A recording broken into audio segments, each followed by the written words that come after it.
बातमी नाशिकमधून आहे। नाशिकच्या गंगापूर धरणातून 3000 क्युसेक पाण्याचा विसर्ग सुरू करण्यात आलाय। पाणी सोडल्यानं नदीकाठावरील नागरिकांना सतर्कतेचा इशारा देण्यात आलाय। गंगापूर धरणाचा पाणीसाठा 97% पोहोचलेला आहे। गंगापूर, त्र्यंबकेश्वर, हर्सुल भागामध्ये पावसाचा जोर वाढलाय। रविवारी पावसात घट झाली, पण धरणातून पाण्याचा विसर्ग सुरूच आहे। आपले प्रतिनिधी किरण ताजने या संदर्भातले अधिकचे अपडेट्स देतील। किरण,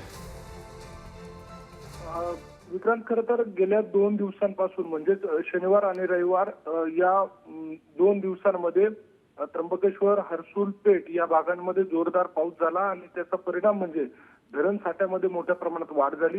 या सगळ्या पार्श्वभूमीवर जर बघितलं तर गंगापूर धरणाचा पाणीसाठा हा 97%वर गेलेला आहे।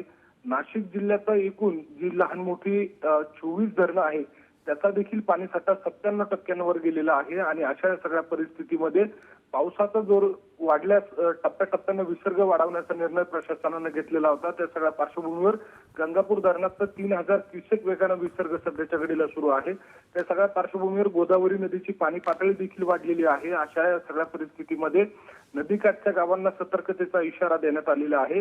गंगापूर धरणातून जो विसर्ग केलेला आहे तो पुढे येऊन होळकर ब्रिज खालून जवळपास 5 ते 5,500 क्युसेक वेगाने तिथनं देखील पाण्याचा विसर्ग होतोय।